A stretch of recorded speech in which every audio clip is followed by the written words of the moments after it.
Welcome to my YouTube channel learning with dignity. My name is Garima. आज हम करेंगे class 7 Hindi NCERT वसंत का पाठ 15वां नीलकंठ। इस कहानी की लेखिका हैं महादेवी वर्मा जी और ये पाठ एक मोर के बारे में है जिसका नाम है नीलकंठ। तो चलिए पाठ शुरू करते हैं।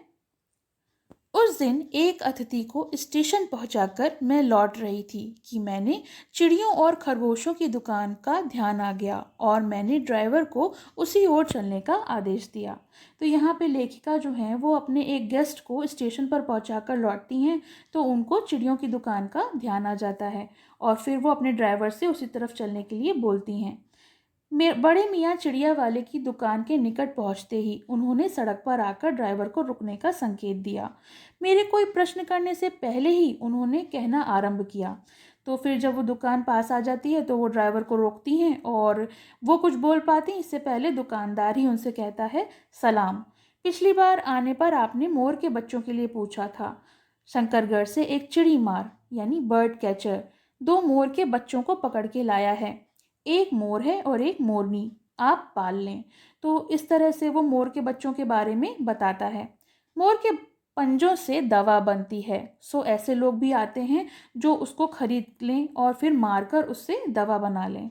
लेकिन जो चिड़िया बेचने वाला है वो कहता है, आखिर मेरे सीने में भी तो इंसान का दिल है, मासूम चिड़िया को मैं कैसे दे दूं? इसीलिए टालने के लिए मैंने कह दिया कि मोर आपने मंगवाए हैं। वैसे ये कमबख्त रोजगार यानी ये बिजनेस है वो बहुत ख़राब है। बस चिड़ियों को पकड़ो और मारो। बड़े मियाँ का भाषण तो तूफान मेल के लिए कोई निश्चित स्टेशन ही नहीं है, यानी जब वो बोलना शुरू करते हैं तो रुकने का नाम नहीं लेते। सुनने वाले को ही थक कर कहना पड़ता है और बीच में रोकना पड़ता है। तो लेखिका जी भी बीच में टोकती हैं और कहती हैं, मोर के बच्चे हैं कहाँ? बड़े मियाँ ने हाथ से संकेत का अनुसरण अनुसरण यानी किसी चीज़ का इंडिकेशन देना, और उन्होंने जैसे ही इंडिकेट किया तो अनुसरण यानी उन्होंने उसको फॉलो किया। मेरी दृष्टि एक तार के छोटे पिंजरे तक पहुंची। तो एक छोटा सा पिंजरा था, केज, जिसमें वो छोटे छोटे दोनों बच्चे बैठे थे और वो उनका साइज़ जो था वो तीतर के समान था। तीतर भी एक बर्ड होती है और उसको पार्ट्रिज बोलते हैं। पिंजरा पिंजरा इतना संकीर्ण था, संकीर्ण यानी नैरो, कि वे पक्षी शावक जाली के गोल फ्रेम में किसी जड़े हुए चित्र जैसे लग रहे थे। तो वो जो पिंजड़ा था उसमें वो दोनों बच्चे ऐसे लग रहे थे जैसे कोई पिक्चर हो। मेरे निरीक्षण के साथ साथ, निरीक्षण यानी इंस्पेक्शन, जांच पड़ताल के साथ साथ बड़े मियाँ का जो भाषण था वो बोले जा रहे थे, चुप ही नहीं हो रहे थे।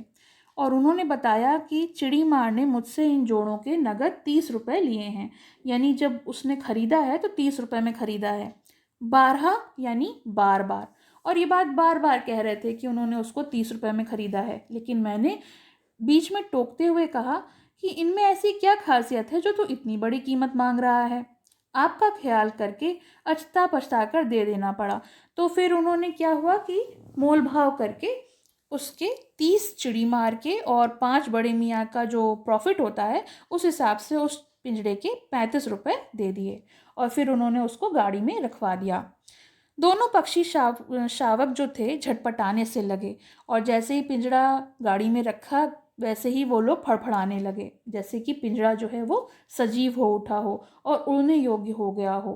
घर पहुंचने पर सब कहने लगे, ये तो तीतर हैं, मोर कहकर ठग लिया है। लेकिन अनेक बार ठग जाने पर जो लेखिका जी थी वो कई बार ठग चुकी थी, इसीलिए वो इस बात को सुनकर अप्रसन्न होकर मैंने कहा, मैं बहुत निराश हो गई और मैंने कहा, क्या मोर के क्या सुरखाब के पर लगे हैं? सुरखाब के पर यानी क्या वो कोई एक्स्ट्रा ऑर्डिनरी या फिर यूनिक हैं तो वो भी पक्षी ना। चिढ़ा दिया जाने के कारण संभवतः उन दोनों पक्षियों के प्रति मेरा व्यवहार जो था, जो यत्न था, मेरी कोशिश थी, उसमें एक विशेषता आ गई थी कि मुझे लगा कि नहीं, इनके प्रति मेरा व्यवहार थोड़ा सा और ज़्यादा गंभीर हो जाए। पहले अपने पढ़ने लिखने के कमरे में मैंने उनका पिंजरा रखकर उसका दरवाज़ा खोल दिया। तो जो उनका पढ़ने लिखने वाला कमरा था, रीडिंग रूम था, वहाँ पर उन्होंने उनको रखा और फिर उसका जो पिंजरे का दरवाज़ा था वो खोल दिया। फिर 2 कटोरियों में उन्हें खाने पीने के लिए सत्तू की छोटी छोटी गोलियाँ और पानी रख दिया। वे दोनों चूहेदानी से जैसे पिंजड़े से निकलकर कमरे में मानो खो गए। अब उनको इतनी बड़ी जगह मिल गई घूमने फिरने के लिए, तो कभी वो मेज के नीचे घुसते, कभी अलमारी के पीछे, और इस तरह से वो लुका छुपी यानी आइस पाइस का गेम खेलने लगे। आखिरकार उन्होंने रद्दी कागज़ों की टोकरी में अपना घर बना लिया। रद्दी कागज़ यानी जो वेस्ट पेपर होते हैं, उसमें उन्होंने अपना घर बना लिया। 2-4 दिन वे इसी प्रकार से इधर उधर गुप्तवास करते, क्योंकि शुरू शुरू में वो घबराए हुए थे, इस कारण वो अपना छुप के रहते थे और रात की रद्दी की टोकरी में प्रकट होते थे। फिर आश्वस्त यानी कॉन्फिडेंट होकर, जब वो मेरी मेज पर, फिर मेरी कुर्सी पर और कभी मेरे सर के अचानक आविर्भूत होने लगे। इसका मतलब होता है प्रकट होना, अपीयर होने लगे। खिड़कियों में तो जाली लगी थी, पर दरवाज़ा मुझे निरंतर यानी कॉन्टिन्यूसली बंद रखना पड़ता था। खुला रहने पर चित्रा, जो इनकी बिल्ली थी, वो इन नवगुंतकों को पता लगा सकती थी। नवगुंतकों होता है कि कोई न्यूली घर में आया हो, नया नया आया हो, तो मेहमान जैसे कह सकते हैं, तो वो इनका पता लगा लेती और फिर इनको अपने बिहेवियर के अकॉर्डिंग खा भी सकती थी, क्योंकि बिल्ली जो है वो मोर के बच्चों को नहीं छोड़ती। परंतु यहाँ तो दो सर्वथा अपरिचित पक्षियों का अनधिकार चेष्टा का प्रश्न था। यानी हमेशा यहाँ पर दो अपरिचित, जो उनको जिनको जानती नहीं, ऐसे पक्षी थे, उसके लिए दरवाज़ा बंद रहे। यह दोनों ऐरे गैरे मेरी मर्जी के अपना सिंहासन बना लें, यह स्थिति चित्रा जैसी अभिमानिनी मार्जरी होती है फीमेल कैट, के लिए असह्य ही कही जाएगी, क्योंकि मालूम था कि बिल्ली कभी भी जो है वो उन पर आक्रमण कर सकती थी। वैसे तो वो चूहों को भी नुकसान नहीं पहुंचाती थी, मगर ये तो अनजान लोग थे, अनजान मेहमान थे। जब मेरे कमरे का कायाकल्प चिड़िया खाने के रूप में होने लगा, अब मेरा कमरा जो था वो कमरा कम और चिड़िया खाना ज़्यादा लगने लगा, तब मैंने बड़ी कठिनाई से दोनों चिड़ियों को पकड़कर बड़ी जाली वाले कमरे में पहुंचाया, जहां मेरे बाकी सारे जीव जंतु रहते थे। दोनों नवागंतुकों ने पहले से रहने वाले वैसे ही कुतूहल जगाया जैसे नववधु के आगमन पर परिवार में स्वाभाविक होता है। जब फैमिली में कोई नया नया मेंबर आता है तो क्यूरोसिटी होती है कि कैसा है, कौन है। तो कुतूहल मतलब होता है क्यूरोसिटी, उत्सुकता। तो जो पहले से रह रहे थे उनको काफ़ी ज़्यादा क्यूरोसिटी हुई कि ये दोनों कौन है। लक्का कबूतर नाचना छोड़कर दौड़ पड़े और जो उनके चारों ओर जो कबूतर थे वो घूम घूम कर गुटर गूं करने लगे। बड़े खरगोश बड़े सभ्य तरीके से बैठे गंभीर भाव में निरीक्षण करने लगे और ऊन की गेंद जैसे छोटे छोटे खरगोश उनके चारों ओर उछल कूद मचाने लगे। तोते तो मानो भली भांति देखने के लिए एक आंख बंद करके उनका परीक्षण करने लगे। तो इस तरह से जो चिड़ियाघर था उसमें मानो भूचाल आ गया था, हड़कंप मच गया था। धीरे धीरे दोनों मोर के बच्चे बढ़ने लगे। अब वो छोटे थे, छोटे से ग्रो करने लगे, बढ़ने लगे, और उनका कायाकल्प भी वैसा क्रमशः और रंगमय, कलरफुल हो गया था जैसे कि किसी झिल्ली से तितली का बनना, यानी मेम्ब्रेन से बटरफ्लाई डेवलप होती है उस तरह से।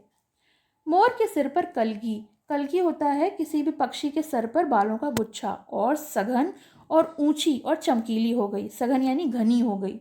चोंच अधिक बंकिम, बंकिम होता है टेढ़ी हो गई, और पैनी हो गई यानी काफ़ी शार्प हो गई।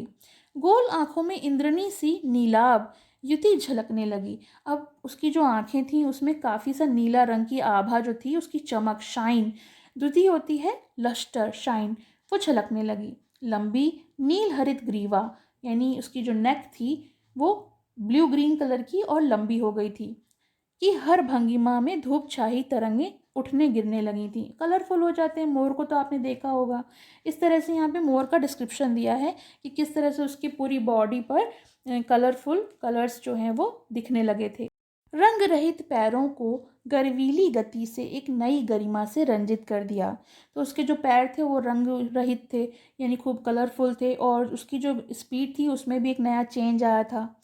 इस तरह से उसकी चाल जो थी वो बदल गई थी। उसका गर्दन ऊंची कर देखना, विशेष भंगिमा के साथ उसे नीची का दाना चुगना, पानी पीना, टेढ़ी करके शब्द सुनना आदि क्रियाओं में जो सुकुमारता यानी डेलिकेसी आ गई थी, काफ़ी नाजुक सा, और सौंदर्य, उसकी जो ब्यूटी थी उसका अनुभव देखकर ही किया जा सकता था। यानी आप किसी मोर को बड़े प्यार से देखिए, निहार के देखिए, तो आपको उसकी ब्यूटी नज़र आएगी। गति का चित्र नहीं आंका जा सकता था और स्पीड तो बहुत तेज हो जाती इन लोगों की। मोरनी का विकास मोर के समान चमत्कारिक तो नहीं हुआ, यानी मोर जो है वो काफ़ी सुंदर होता है मोरनी के कंपैरिजन में, परंतु अपनी लंबी धूप छाई गर्दन, हवा में चंचल कलगी, पंखों के श्याम श्वेत पत्र लेकर, श्याम श्वेत यानी काले और सफ़ेद, श्वेत माने होता है सफ़ेद, श्याम माने काला, मंथर गति आदि से मोर की उपयुक्त सहचारिणी यानी उसके साथ रहने वाली बन गई थी और इस तरह से उनका फिर नामकरण किया गया। नीलाभ ग्रीवा के कारण मोर मोर का नाम रखा गया नीलकंठ और उसकी छाया के समान रहने के कारण मोरनी का नाम रखा राधा, क्योंकि वो हमेशा उसके साथ रहती थी, उससे काफ़ी प्यार करती थी। मुझे स्वयं ज्ञात नहीं था कि कब नीलकंठ ने अपने आप को चिड़ियाघर का निवासियों का अपना सेनापति और संरक्षण नियुक्त कर दिया था, यानी अब वो सबका गार्जियन हो गया था, सबकी देखरेख करता था। सवेरे ही वह सब खरगोश कबूतर आदि का सेना एकत्र करके उस जगह ले जाता जहाँ पर दाना यानी खाने का सामान रखा होता। घूम घूम कर मानो सबकी रखवाली करता रहता। किसी ने कुछ गड़बड़ करती तो फिर अपने तीखे चंचू प्रहार से, चंचू यानी चोंच की से प्रहार करता था, चोट मारता था और दंड देता था। खरगोश के छोटे बच्चों को वो चोंच से उनके कान पकड़कर ऊपर उठा लेता और तब वे आर्तक्रंदन ना करने लगते, तब तक उन्हें अधर में लटकाया रहता, यानी बीच में लटकाया रहता, जब तक वो लोग बिल्कुल मान नहीं जाते थे, दर्द भरी आवाज़ से चीखने लगते थे। आर्त क्रंदन का मतलब होता है दर्द से चीखना। कभी कभी उसकी पैनी चोंच से खरगोश के बच्चों का कर्णवेध संस्कार हो जाता और उसके कानों में चोट लग जाती थी, पर वे फिर भी उसे क्रोधित होने का अवसर नहीं देते थे। उसके बाद वो कभी भी गलती नहीं करते थे। दंड विधान के समान ही वह उन जीव जंतुओं के प्रति उसका प्रेम जो था वो असाधारण था। प्राय वह मिट्टी में पंख फैलाकर बैठ जाता और वे सब उसकी लंबी पूंछ और सघन पंखों में छुआ छुएल सा खेलते रहते, यानी अब यहाँ पर काफ़ी मेलजोल हो गया था, भाईचारा हो गया था, सब मिलजुल के रहते थे। ऐसी ही किसी स्थिति में एक सांप जाली के भीतर पहुंच गया। तो एक दिन की बात है, वो उस छोटे से चिड़ियाघर में एक सांप घुस गया। सारे जीव जंतु इधर उधर छिप गए, केवल एक शिशु खरगोश जो था वो सांप की पकड़ में आ गया। ये देखिए चित्र में दिखाया गया है कि सांप ने एक खरगोश को पकड़ लिया है। निगलने का प्रयास में सांप ने उसका आधा पिछला शरीर जो है मुंह में दबा लिया था। अब वो उसको निगलने जा रहा था और वो खरगोश जो है वो चिल्ला रहा था। नीलकंठ दूर ऊपर झूले में से उस चीज को किसी तरह उसने सुन लिया और चौकन्ने कानों की मंद स्वर को व्यथा को पहचान लिया और फिर अपनी पूंछ को समेटकर नीचे आ झपटा। संभवतः अपनी सहज चेतना से ही उसने समझ लिया कि सांप के फन पर चोंच मारने से खरगोश भी घायल हो सकता है। उसने सांप के फन के पास पंजों से दबाया और फिर चोंच से इतने प्रहार किए कि वो बिल्कुल अधमरा हो गया। पकड़ ढीली पड़ते ही खरगोश का बच्चा मुख से निकल आया, परंतु निश्चेष्ट सा वहीं पड़ा रहा, यानी थोड़ा सा बेहोश हो गया, कॉन्शियस हो गया। राधा ने सहायता देने की आवश्यकता नहीं समझी। राधा इन सब चीज़ों में नहीं पड़ी, परंतु अपनी मंद केका से किसी असामान्य घटना की सूचना सब ओर प्रसारित करी। केका होती है जो मोर की बोली होती है और उसने इस तरह से आवाज़ निकाली कि सब लोगों को सूचित कर रही थी कि कुछ अजीब हुआ है। माली पहुंच गया, फिर हम सब भी पहुंच गए। नीलकंठ जब सांप के दो खंड कर चुका था, यानी नीलकंठ ने चोंच से इतने वार किए थे कि सांप के दो टुकड़े हो गए थे, तब तक उस शिशु खरगोश के पास गया और रात भर पंखों के नीचे उसे उछाड़ता देता रहा। उछड़ता होता है हीट देना, गर्मी देना शरीर को। कार्तिकेय ने अपने युद्ध वाहन के लिए मयूर को क्यों चुना होगा, यह उस पक्षी का रूप और स्वभाव देखकर समझ में आ रहा था। कार्तिकेय यानी शंकर जी के जो पुत्र थे, बड़े पुत्र, उनकी सवारी है मयूर, मोर। तो उन्होंने युद्ध वाहन के लिए मयूर को क्यों चुना, ऐसा अब समझ में आ रहा था, क्योंकि उसने इतनी बहादुरी से उस खरगोश की जान बचाई थी। मयूर कला प्रिय वीर पक्षी है, हिंसक मात्र नहीं, क्योंकि मयूर जो है वो वीर पक्षी है और वो बाज और चील की तरह उनकी श्रेणी में नहीं रखा जा सकता, क्योंकि बाज चील ये सब क्रूर टाइप के होते हैं, इनको किसी पर दया नहीं आती। नीलकंठ में उसकी जातिवत विशेषताएं तो थी ही, यानी वो सुंदर तो था ही, उनका मानवीकरण भी हो गया था। अब उसकी इंसानियत भी थी, वो भी सामने आ गई थी। मेघा की सांवली छाया में अपने इंद्रधनुष के गुच्छे जैसे पंखों को मंडलाकर बनाकर जब वह नाचता था, यानी जब बादल आते थे, बारिश होती थी और वो नाचता था तो वो बहुत सुंदर लगता था। आगे पीछे दाईं बाएं क्रम रूप में घूमकर और इस तरह से वो नृत्य करता। राधा भी नीलकंठ के समान तो नहीं नाच पाती थी, लेकिन उसके साथ नाचती थी, कभी दाहिने कभी बाइने पंख को छूकर, और इस प्रकार से अपनी परिक्रमा को एक ताल परिचय मिलता था और इस तरह से वो लोग नाचते थे। नीलकंठ ने कैसे समझ लिया कि उसका नृत्य मुझे बहुत भाता है, तो लेखिका बताती हैं पता नहीं कैसे उसको पता लग गया कि उसका जो नृत्य है, नाच है, मुझे बहुत अच्छा लगता है। तो ये तो नहीं बताया जा सकता कि कैसे पता लगा, मगर अचानक जब मैं एक दिन उस छोटे से चिड़ियाघर के पास पहुंची तो झूले से उतरकर वो नीचे आया और पंखों को सतरंगी मंडलाकार छाता तान कर नृत्य करने लगा। भंगिमा होती है पोजीशन, पोज, अपनी जो एक भंगिमा बनाना नृत्य की, उसे कहते हैं नृत्य भंगिमा। और ये नित्य का क्रम बन गया था, मतलब डेली अब ये करने लगा था। प्रायः मेरे साथ कोई ना कोई देशी विदेशी अतिथि भी पहुंच जाता था। दूर दूर से लोग महादेवी वर्मा जी से मिलने आते थे, तो जब कोई देशी या कोई विदेशी अतिथि पहुंचता था तो वो भी नीलकंठ का नाच देखने के लिए पहुंच जाता था।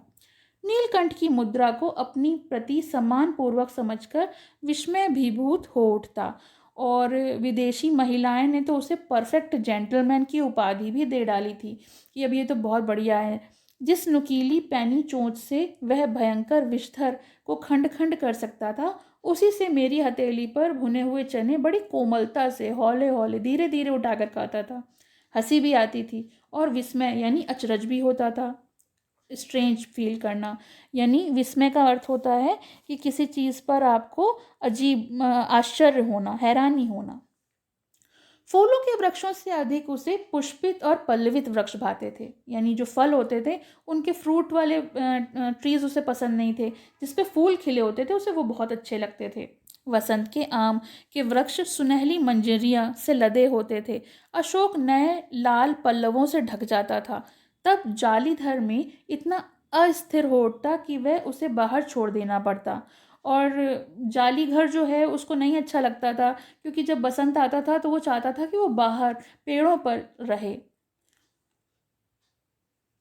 नील नीलकंठ और राधा की सबसे प्रिय ऋतु वर्षा थी। मेघों का उमड़कर, मेघ होते हैं बादल, तो बादल जब उमड़ उमड़ कर आते थे और तेज हवाएं चलती थीं, तो उनकी मंद केका, धीमी धीमी जो मोर की बोली होती है, वो गूंजती और तीव्र से तीव्रतर होती जाती, धीरे से तेज होती जाती, मानो बूंदों के उतरने के लिए सोपन पंक्ति बनने लगती थी। सोपन होता है सीढ़ी, जैसे सीढ़ियाँ होती हैं ना वैसे, यानी पहले धीमे फिर और तेज फिर और तेज, इस तरह से वो आवाज़ भी बढ़ने लगती थी। मेघ के गर्जन के ताल पर ही उसके तन्मय नृत्य का आरंभ होता, और जैसे ही मेघ घुमड़ घुमड़ कर आते, वैसे ही ये लोग जो हैं वो तन्मय होकर बिल्कुल तनमन से नाचने लगते थे। फिर मेघ जितना अधिक गरजता, बिजली जितनी अधिक चमकती, बूंदों की रिमझिमाहट जितनी तीव्र होती जाती, नीलकंठ के नृत्य का वेग भी उतना अधिक बढ़ता जाता था, और इसकी केका का स्वर भी उतना ही मर्द से मंदरतर होता जाता था। वर्षा के थम जाने पर वह दाहिने पंजे पर दाहिना पंख और बाएं पंजे पर बायां पंख फैलाकर सुखाता था। कभी कभी वे दोनों एक दूसरे के पंखों से टपकने वाली बूंदों को चोंच से पी पी कर पंखों का गीलापन भी दूर करते रहते थे। इस आनंद उत्सव में की रांगनी के बेमेल स्वर कैसे बज उठा, ये करुण कथा है, क्योंकि जब वो दोनों एक साथ होते थे तो एक करुण कथा यानी दर्द भरी कहानी। एक दिन मुझे किसी कार से नखास खाने से निकलना पड़ा, और बड़े मियाँ ने पहले के समान कार को रोक लिया। तो जो चिड़ियों की दुकान थी, वहाँ पर मुझे कुछ काम था उसके पास में, तो बड़े मियाँ ने यानी जो चिड़िया वाला था उसने मुझे वहाँ पर रोक लिया, और इस बार पिंजड़े की ओर नहीं देखूंगी, ये चीज़ मैंने सीधे सीधे उनसे बोल दी थी।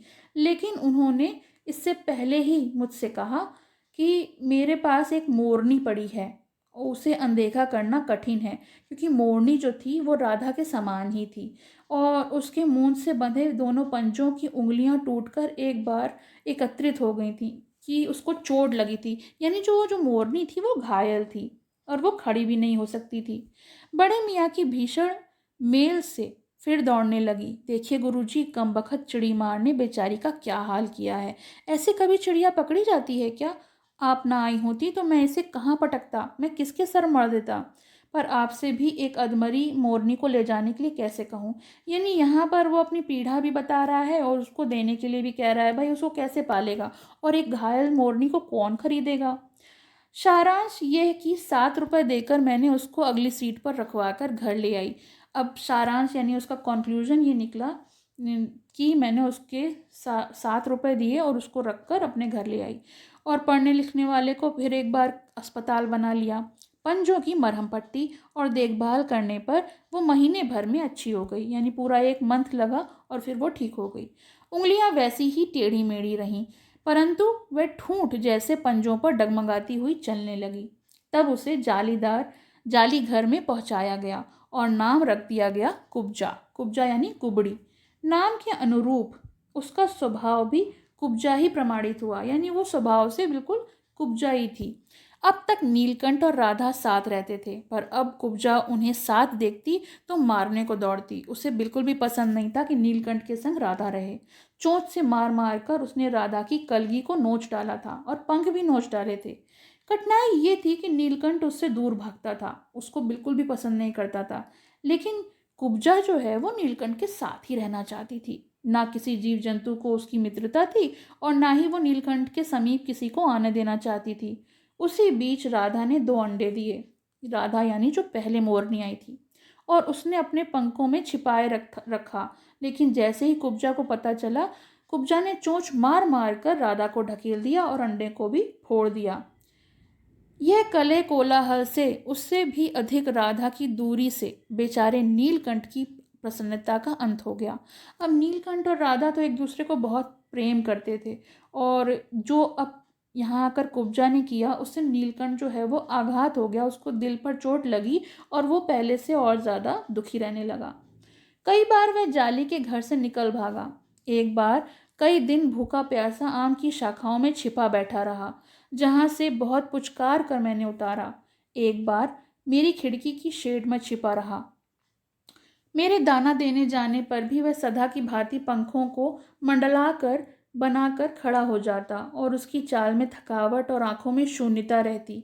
एक तरह से देखा जाए तो वो काफ़ी डिप्रेस हो गया था। अपनी अनुभवहीनता के कारण ही मैं आशा करती रही कि थोड़े दिन बाद सब में मेल हो जाएगा, और मुझे तो कोई मतलब अंदाज़ा ही नहीं था कि उनमें मेल नहीं होगा। तो मैं तो ये मानती थी कि एक दिन सब लोग मिलजुल जाएंगे। अंत में 3-4 मास यानी महीने के उपरांत एक दिन सवेरे जाकर देखा तो नीलकंठ पूंछ और पंख फैलाए धरती पर उसी प्रकार बैठा हुआ था जैसे खरगोश के बच्चों को छिपाकर बैठता था। मेरे पुकारने पर भी उसके ना उठने पर संदेह हुआ, क्योंकि वो मर चुका था। क्यों का उत्तर तो अब तक नहीं मिला।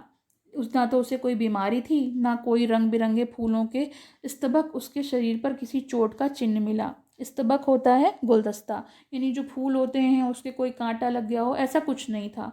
मैं अपने शॉल में लपेटकर उसे संगम ले गई। संगम यानी जो इलाहाबाद में नदी है, संगम ले गई। जब गंगा जी के बीच धारा में उसे प्रवाहित करा तो उसके जो पंख थे उसमें रंगीन चंद्रिकाएं थीं, वो सब गंगा को चौड़ा पाट मतलब उसको जब बहाया तो वो रंग बिरंगा पानी हो गया। नीलकंठ के ना रहने पर राधा तो निश्चेष्ट सी कई दिन कोनों में बैठी रही। निश्चेष्ट यानी बेसुध होकर, मतलब उसको ना तो किसी चीज़ का होश था ना कुछ, निश्चेष्ट हो गई थी वो।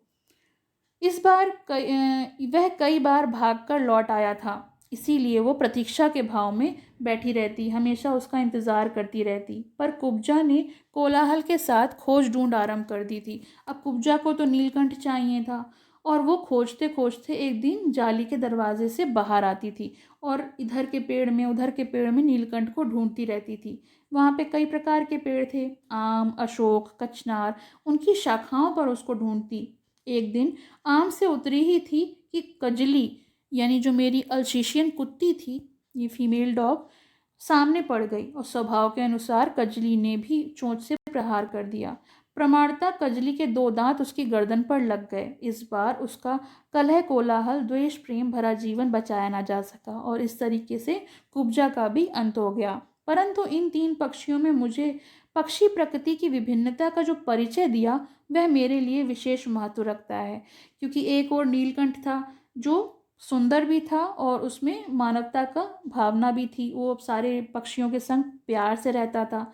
दूसरी ओर राधा थी, वो ज़्यादा सुंदर नहीं होने के कारण भी अपने मोर से बहुत प्यार करती थी, नीलकंठ से। लेकिन जो कुब्जा थी वो तो बिल्कुल ही अलग स्वभाव की थी। तो इस तरह से लेखिका जी को उनके अलग अलग स्वभाव का पता चला। राधा प्रतीक्षा में ही दुकेली है, दुकेली यानी जो अकेली ना हो। और आषाढ़ में जब आकाश मेघाच्छन्न हो जाते हैं तब वह कभी ऊंचे झूले पर और कभी अशोक की डाल पर अपनी केका की तीव्रता कर नीलकंठ को बुलाती रहती है, यानी आज भी उसको नीलकंठ का इंतज़ार है। तो ये तो पाठ हो गया, आपको कैसा लगा ये तो कमेंट सेक्शन में ज़रूर बताइएगा। चलिए अब इसके प्रश्नोत्तर कर लेते हैं।